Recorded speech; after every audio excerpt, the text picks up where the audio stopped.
Hello, Vande Mataram students. तो last video में हमने अशोक की हिस्ट्री के बारे में, उसके कलिंग के युद्ध के बारे में और साथ ही साथ थोड़ा बहुत हमने ग्रैंड ट्रंक रोड के बारे में और बिंदुसार के बारे में लर्न किया था। अभी अशोक जो है उन्होंने शस्त्र को छोड़ के शास्त्र को धारण कर लिया है, तो वो धर्म प्रचार के लिए निकलते हैं। तो अभी हम देखते हैं उनकी history. Ashoka is an apostles यानी कि धर्म प्रचारक, जो धर्म का प्रचार करता है वो। Ashoka travel to the Buddhist pilgrimages across the country, यानी कि बौद्ध के जो तीर्थ धाम थे उन सारे तीर्थ धाम की अशोका ने यात्रा की। ही प्रोपोगेटेड बुद्धिज्म ड्यूरिंग हिज यात्रा, उन्होंने बुद्ध का प्रचार किया उन्हें उनकी यात्रा के दौरान। Ashoka drew inscription from teachings of Gautam Buddha and show the path of Dhamma to his people. अभी उन्होंने क्या किया कि गौतम बुद्ध के जो उपदेश है उससे इंस्पायर होके उन्होंने लोगों को उपदेश देना शुरू किया, और धम्म यानी कि उसको धर्म लोगों को समझाया और धर्म का मार्ग उन्होंने लोगों को बताया। He included inscription and pillar articles at various places in empire। अभी उन्होंने क्या किया कि बहुत अपने साम्राज्य में बहुत जगह पर उन्होंने शिलालेख और स्तंभालेख बनाए। To solve the problem of the time Ashoka set up religious department. उस समय के कुछ प्रॉब्लम्स को सॉल्व करने के लिए उन्होंने धर्म खाता की रचना की। Dhamma Mahapatra appointed as the head of his department. अभी धम्म महामात्र नामक एक अधिकारी जो है वो उनका हेड बनाया गया। Propagated Buddhism among the people and work raise their moral standard. अभी उन्होंने क्या किया कि वो जो अधिकारी है वो प्रजा में बौद्ध धर्म का प्रचार करने का काम करता था, साथ ही साथ उनकी लाइफस्टाइल जो है और उनके धर्म में उनकी जो नैतिकता है, उनका जो जीवन धोरण है उसको ऊपर लाने का कार्य करता था। Ashoka ban hunting in his state to stop animal violence. उन्होंने शिकार करने के ऊपर प्रोहिबिशन लगाया था और पशुओं की हिंसा के ऊपर कंट्रोल किया था, उसको बंद करवाया था। He emphasized the promotion of the principles of love, compassion, kindness, non-violence and virtue, etc। यानी कि उन्होंने गौतम बुद्ध के उपदेशों को फॉलो करते हुए उनके जो सिद्धांत थे, जैसे कि प्रेम, दया, करुणा, अहिंसा, नैतिकता यानी कि सदाचार और अनुकंपा, अनुकंपा यानी कि दूसरे के ऊपर दया करना, ये सारे जो है उसके ऊपर बहुत ही भार लगाया था, यानी कि उसके ऊपर बहुत ही फोकस किया था। Along with the sermons, some useful saying were also engraved in his inscription. उपदेश के साथ साथ ही कुछ लोगों के लिए यूजफुल कुछ बातें थी, कुछ सुविचार से कुछ एडवाइसेस थी, लोग वो भी उन्होंने अपने शिलालेख के ऊपर बनवाई।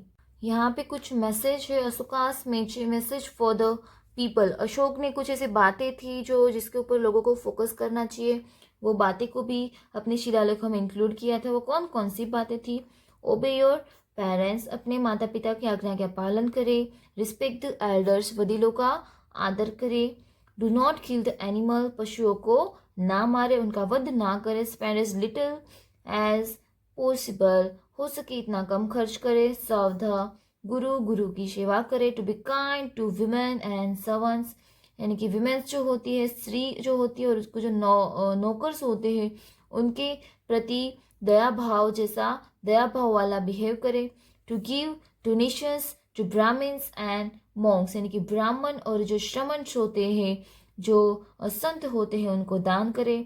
Respect and try to understand principles of the religions, साथ ही साथ धर्म के कुछ मेन सिद्धांत है उसको समझने की कोशिश करे और उसका आदर करे। और हमें ये भी एक कॉमन सेंस रखनी चाहिए कि हम कोई हमारे धर्म के, कोई भी धर्म हो, उसके कुछ नीति नियम जानते हो, उसको फॉलो ना करे, ना कर सके देन इट्स ओके, लेकिन हमें ऑलवेज उसकी रिस्पेक्ट करनी चाहिए। और जब तक जितने नीति नियम हम फॉलो कर सके उतने हमसे हो सके इतना करना चाहिए, right.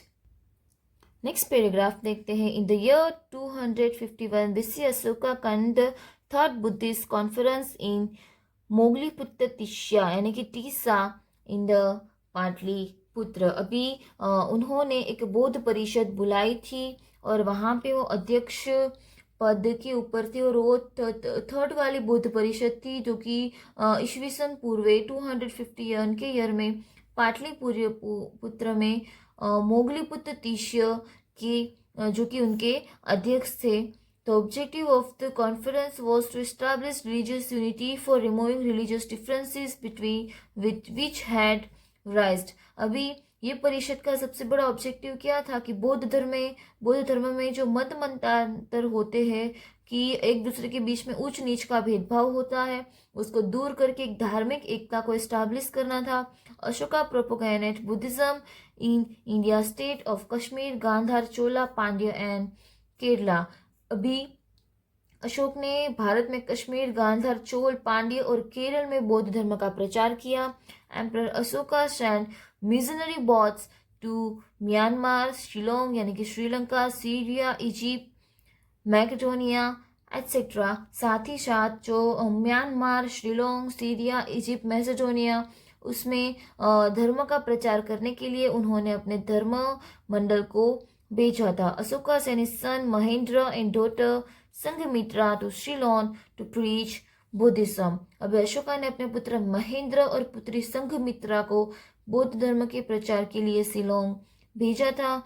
Thus, during his region, Ashoka granted royalty to Buddhism. और इसी तरीके से अशोका ने अपने शासन काल में बुद्धिज्म को एक राज्यश्रेय दिया था। In addition to preachings, Ashoka also perform public welfare work. साथ ही साथ अशोक लोक कल्याण के भी कार्य करते थे। लोगों के कल्याण के बारे में वो बहुत ही सोचते हैं। He arrange for treatment of human and animals. वो मानव और पशुओं की जो सारवार होती है उनकी उन्होंने व्यवस्था की थी।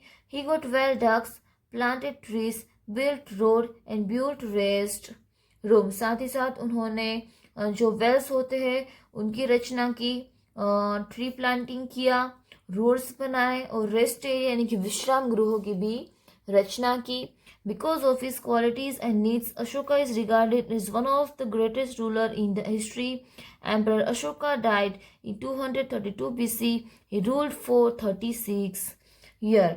अभी जो अशोक जो है वो उनके गुणों के लिए, अपने कार्यों के लिए, अपने क्वालिटीज वाले कार्यों के लिए इतिहास में बहुत बड़े राजाओं में उनका स्थान है। और अशोका की मृत्यु जो है 232 के ईयर में हुई और उन्होंने 36 ईयर्स तक शासन किया। अब यहाँ पे हमने अशोका के बारे में लर्न कर लिया। अभी उनका एडमिनिस्ट्रेशन कैसा था वो हमें देखना है। Administration of Maurya era, Maurya युग का वहीवटी तंत्र। Chandragupta Maurya established a large empire. Chandragupta Maurya ने बहुत बड़े साम्राज्य की स्थापना की। It was expanded by ex emperor Ashoka. अभी बिंदुसार जो थे उन्होंने उस साम्राज्य में कोई बढ़ावा नहीं किया था, उसको सिर्फ मेंटेन किया था। लेकिन अशोका ने अपने दादाजी के साम्राज्य में बढ़ावा किया। Chandragupta chief ministers and sharp politician Vishnugupta Chanakya divided large Maurya empire for well organized administration। अभी बहुत बड़ा मौर्य साम्राज्य हो गया था तो इसीलिए उसमें पार्टीशन करके उसका जो एडमिनिस्ट्रेशन है वो बहुत ही स्मूथ रन करे। इसीलिए चंद्रगुप्त के जो मुख्यमंत्री थे जो कि प्रखर राजनीति के ज्ञानी थे जिनका नाम था विष्णुगुप्त चाणक्य और कौटिल्य, उन्होंने क्या किया कि इसको डिवाइड कर दिया, अपने साम्राज्य को डिवाइड कर दिया। During this time there were 3 section of the administration. उनके समय में एडमिनिस्ट्रेशन के कितने सेक्शन थे? 3। नेक्स्ट पेज पे देखते हैं कि एडमिनिस्ट्रेशन, मौर्य एज का एडमिनिस्ट्रेशन है उसको 3 पार्ट में डिवाइड किया गया है। Administration of Maurya age, first one is central, second one is provincial and third one is regional यानी कि केंद्रीय, प्रांतीय और प्रादेशिक और स्थानिक। First one is central administration system यानी कि केंद्रीय वहीवटी तंत्र। Emperor was at the centre of administration और गवर्नेंस। अभी उस समय में जो राजा थे वो शासन व्यवस्था में सबसे सेंटर में थे, राजा के हिसाब से शासन होता था। He was head of administrative military and judicial department of the empire. राजा जो होता है वो साम्राज्य का जो एडमिनिस्ट्रेशन है, उस साथ साथ लश्करी है और न्याय तंत्र है, उसका हेड होता है। हिज पोजीशन वॉज हेरिटरी, उसका जो पद होता है वो हेरिटरी यानी कि वंश परंपरागत होता है। Pataliputra and area around it were under direct control of the emperor. भी पाटलिपुत्र और उसके आजू बाजू के जो विस्तार होते हैं वो राजा के डायरेक्टली कंट्रोल में रहता है। He manage administration with the help of ministers and higher officials. वो किस तरीके से एडमिनिस्ट्रेशन करता है? राजा खुद होता है, साथ ही साथ उसके साथ कुछ मिनिस्टर्स और कुछ बड़े ऑफिसर्स, उच्च अधिकारी होते हैं। Chanakya has told about 18 departments out of which main departments and their heads are as follow.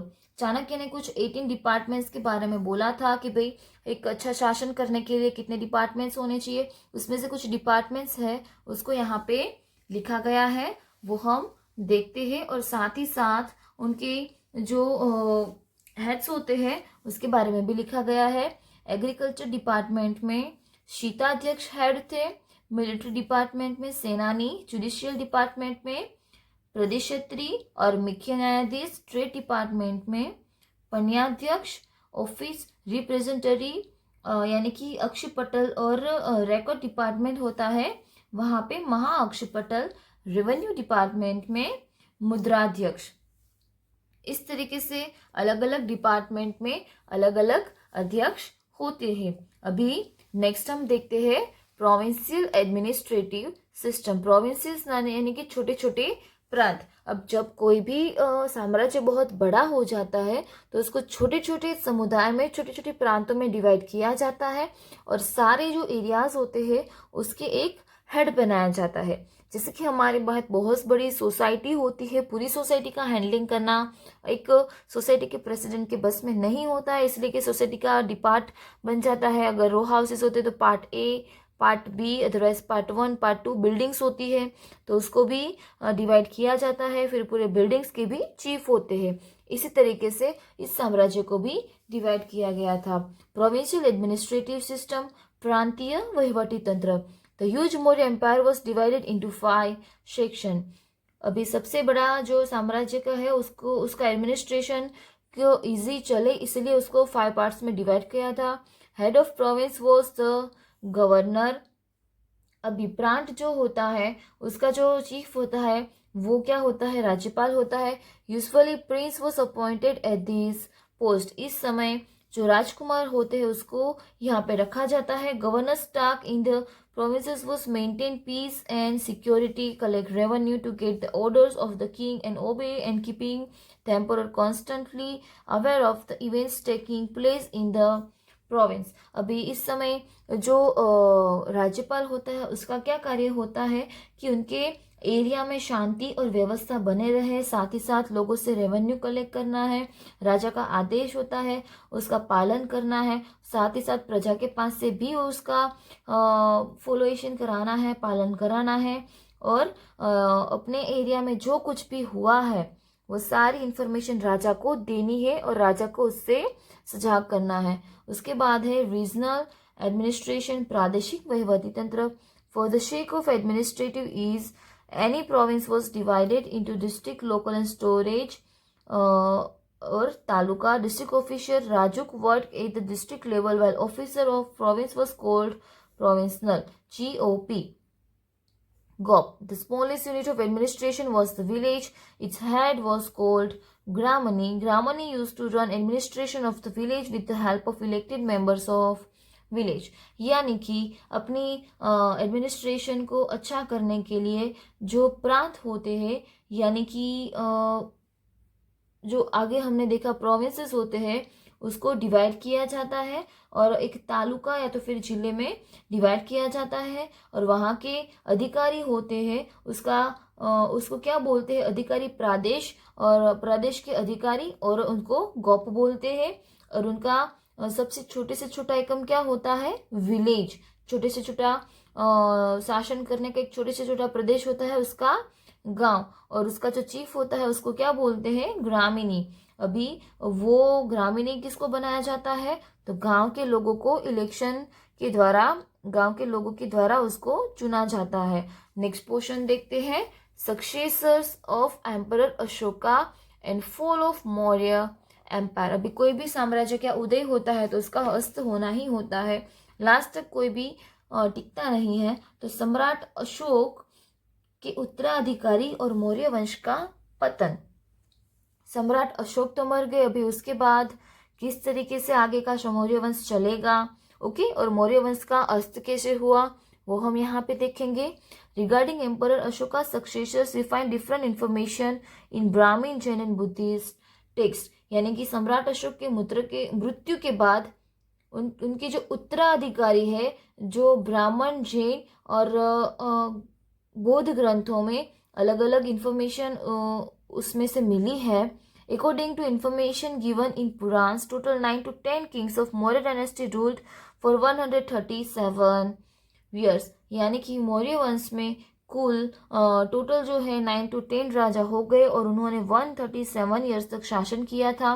Taking advantages of the improvised rule of last king of Maurya dynasty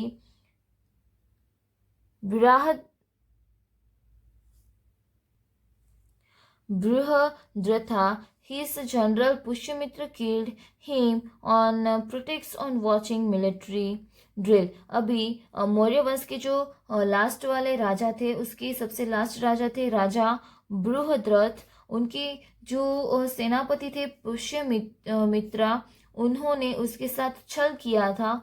उन्होंने क्या किया था कि भाई उनको बुलाया कि भाई आप आओ और यहाँ पे लश्करी कवायद जो है, लश्करी खेल जो है, उनकी जो परेड जो है उनको आप देखो। इस तरीके से छल से उनको बुलाया और उनको उनकी हत्या कर दी थी। Thus in 185 BC, Pushyamitra Shung established Shung dynasty on the throne of Magadh and Maurya dynasty came to end। अभी यहाँ पे पुष्यमित्र शुंग जो थे उन्होंने क्या किया, मौर्य राजा का अंत करके मगध के ऊपर शुंग साम्राज्य का स्थापन किया। चंद्रगुप्त मौर्य सबसे पहले राजा थे और सबसे लास्ट वाले राजा कौन थे, बृहद्रथ, ओके। और पूरे जो मौर्य वंश है उसमें 9 to 10 राजाओं ने शासन किया। टोटल 137 ईयर तक उन्होंने शासन किया था। तो यहाँ पे हमारा जो चैप्टर है वो फिनिश होता है। आपको ये अच्छे से लर्न कर लेना है ताकि हम एक्सरसाइज भी अच्छे से लर्न कर सके, ओके। वंदे मातरम।